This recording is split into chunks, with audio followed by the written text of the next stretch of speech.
नमस्कार। न्यूज उत्तर प्रदेश के पॉडकास्ट खबर दिन भर में आपका स्वागत है। तारीख 29 अक्टूबर, दिन शुक्रवार।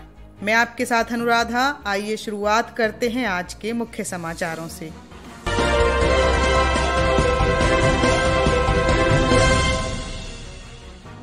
अमित शाह का आज लखनऊ का दौरा, 2 कार्यक्रम में होंगे शामिल। यूपी में खाद्य संकट, ट्रेन से ललितपुर पहुंची प्रियंका गांधी, मृतक किसानों के परिजनों से करेंगी मुलाकात।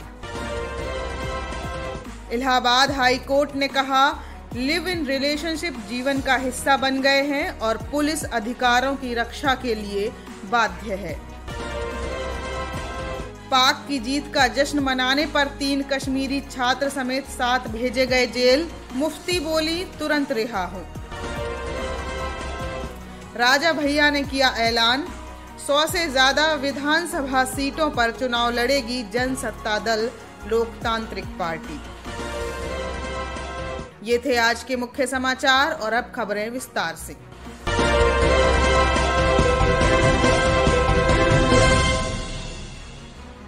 उत्तर प्रदेश के विधानसभा चुनाव 2022 को लेकर बेहद एक्टिव मोड में आ चुकी भारतीय जनता पार्टी की चाल को प्रधानमंत्री नरेंद्र मोदी के बाद पार्टी के चाणक्य माने जाने वाले अमित शाह गति प्रदान करेंगे। नरेंद्र मोदी सरकार में गृह तथा सहकारिता मंत्री अमित शाह शुक्रवार को यानी आज लखनऊ में 2 कार्यक्रम में शामिल होंगे।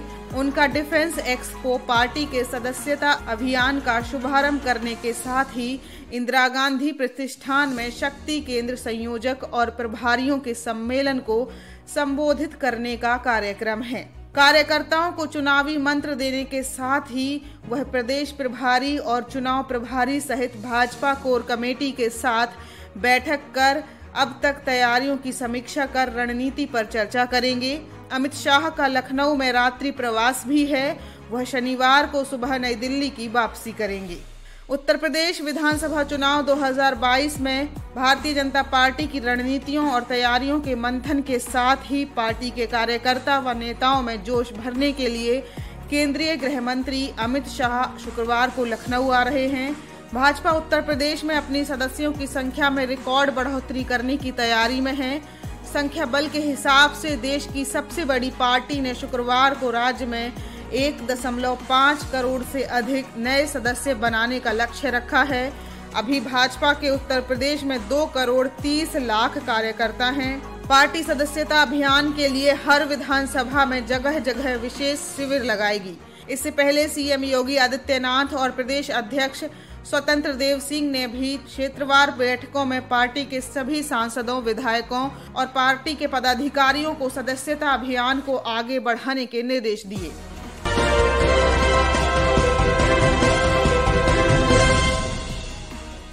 खाद को लेकर किसानों के चल रहे बवाल के बीच शुक्रवार को कांग्रेस महासचिव व प्रदेश प्रभारी प्रियंका गांधी शुक्रवार सुबह 7:07 पर साबरमती एक्सप्रेस से रेलवे स्टेशन पर उतरी। यहां पूर्व केंद्रीय मंत्री प्रदीप आदित्य जैन सहित कई कार्यकर्ताओं ने उनका स्वागत किया।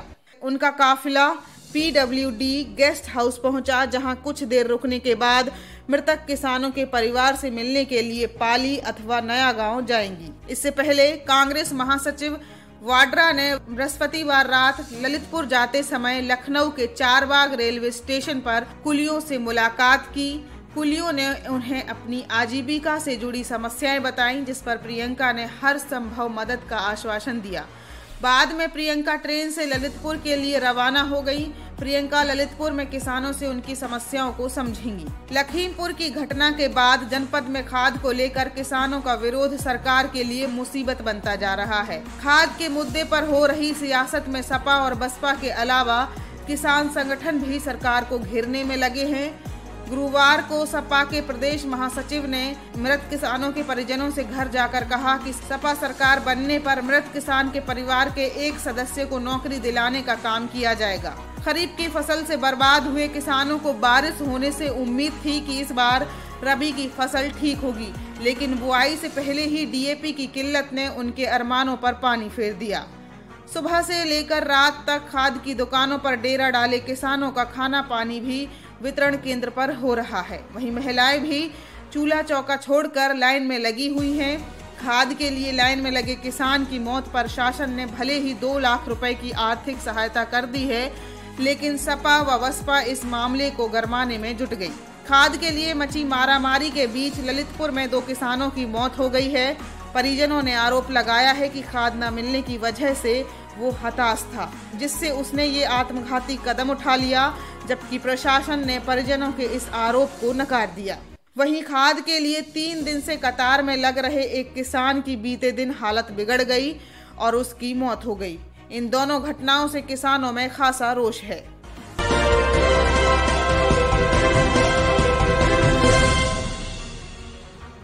इलाहाबाद हाई कोर्ट ने मंगलवार को दिए एक फैसले में कहा, लिव इन संबंध जीवन का हिस्सा बन गए हैं और इसे सामाजिक नैतिकता के दृष्टिकोण से कहीं अधिक निजी स्वायत्तता के नजरिए से देखे जाने की जरूरत है।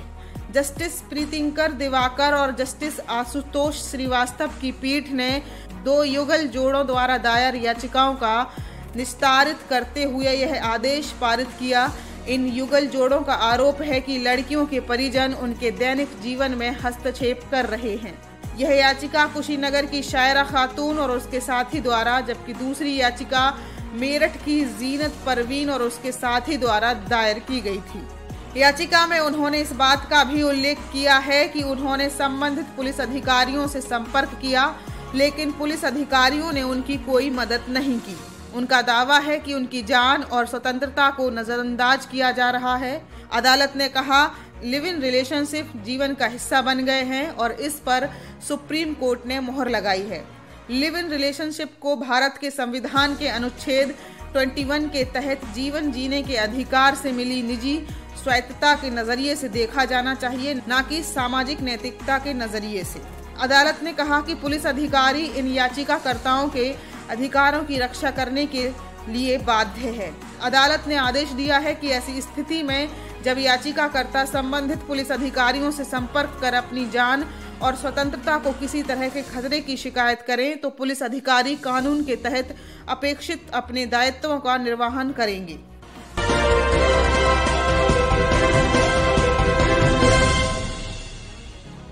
भारत पाकिस्तान मैच में पाकिस्तान की जीत पर खुशी मनाने के आरोप में यूपी में आधा दर्जन से ज्यादा लोग जेल भेज दिए गए हैं। ये लोग भारतीय जनता पार्टी, युवा मोर्चा, हिंदू जागरण मंच और बजरंग दल की शिकायत पर अलग अलग जिलों में जेल भेजे गए हैं। इनमें आगरा के 3 कश्मीरी छात्र भी शामिल हैं। उन पर आज कोर्ट के बाहर हमला करने की कोशिश की गई। यूपी के मुख्यमंत्री योगी आदित्यनाथ ऐसे लोगों पर देशद्रोह का केस कायम करने को कह रहे हैं।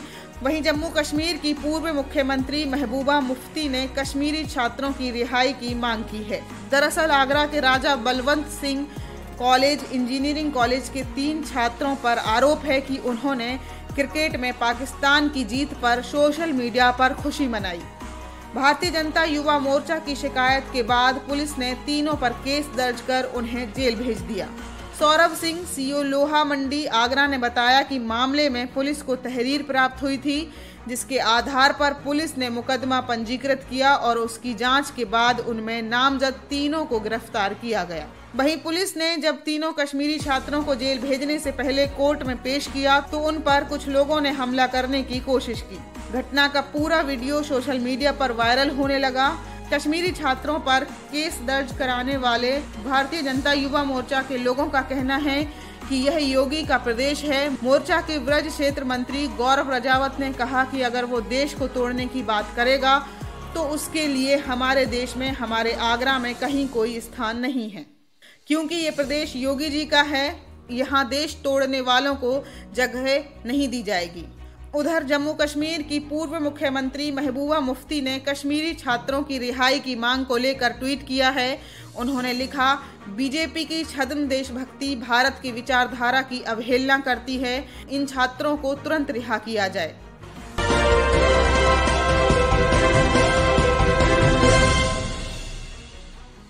जनसत्ता दल लोकतांत्रिक पार्टी के राष्ट्रीय अध्यक्ष एवं उत्तर प्रदेश के पूर्व कैबिनेट मंत्री रघुराज प्रताप सिंह उर्फ राजा भैया ने कहा कि उत्तर प्रदेश में होने वाले विधानसभा चुनाव में पार्टी 100 से अधिक सीटों पर अपने प्रत्याशी उतारकर मजबूती से चुनाव लड़ेगी, लेकिन राज्य के मुख्यमंत्री योगी आदित्यनाथ के खिलाफ प्रत्याशी नहीं उतारा जाएगा। आगे राजा भैया ने क्या कहा, आइए सुनते हैं। 30 नवंबर 2018 को जनसत्ता दल का गठन हुआ लखनऊ में एक भव्य रैली के माध्यम से, जिसमें हमारे अलीगढ़ के भी बहुत साथी सम्मिलित रहे।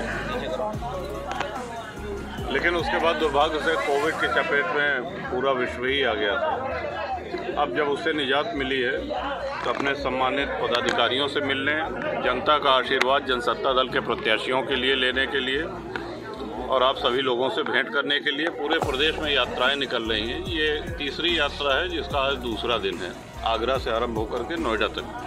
इसका मकसद क्या है? हमने बताया ना कि सभी सम्मानित पदाधिकारियों, समर्थकों से मिलना, उनकी राय जानना, उनसे भेंट करना और सम्मानित जनता से जनसत्ता दल प्रत्याशी के पक्ष में आशीर्वाद लेना। यूपी में विधानसभा चुनाव भी आ रहे हैं, क्या देख रहे हैं आप? योगी जी की सरकार चल रही है, पहले भी सरकार उसी चुनाव के परिप्रेक्ष्य में देखिए, वो प्रश्न आप किसी भाजपा के प्रवक्ता से करें वो एक अलग विषय हुआ।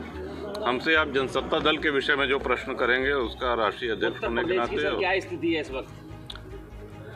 कुछ मामलों में अच्छी है, कुछ मामलों में नहीं है। जब जिन मामलों में खेदजनक है, बढ़ती हुई महंगाई और घरेलू दैनिक उपयोग की वस्तुएं, चाहे वो सरसों का तेल हो, कड़वा तेल हो या कई चीज़ें हैं जिनमें आज कठिनाइयों का सामना करना पड़ रहा है। किसानों की भी अपनी समस्याएं हैं, लेकिन यहाँ पे हम ये कहेंगे कि जो आंदोलन कर रहे हैं उन किसानों से असली किसान मतलब जो असली किसान है वो खेतों में काम कर रहे हैं। अच्छा, गठबंधन को लेकर क्या कहेंगे सर, किसके साथ? गठबंधन की साहब अभी तक कोई वार्ता किसी से नहीं हुई है। अभी हम पहले अपना स्ट्रक्चर मजबूत, जो कि कोविड के कारण दौड़े नहीं हो पाए थे, जनसंपर्क नहीं हो पाया था, तो प्राथमिकता अभी हमको जनसत्ता दल के ढांचे को मजबूत करने की है और संगठनात्मक संरचना इसकी मजबूत करने की। आपने बसपा की सरकार भी देखी, सपा की सरकार भी देखी, योगी जी की सरकार भी देखी। जी साहब, 28 वर्ष हो गए, सारी सरकारें देखी। तो क्या लग रहा है, योगी जी की सरकार में कुछ अलग आपको कुछ दिख रहा है या पहले जैसी? नहीं, देखिए, जहाँ तक व्यक्तिगत योगी जी महाराज की बात है, जब वो राजनीति में नहीं थे, जब वो सांसद नहीं थे, तब से उनसे परिचित, और वो गोरक्षनाथ पीठाधीश्वर हैं, तो उस पीठ से हमारा पुश्तों पुराना नाता है, तो हमारे लिए वो पीठाधीश्वर।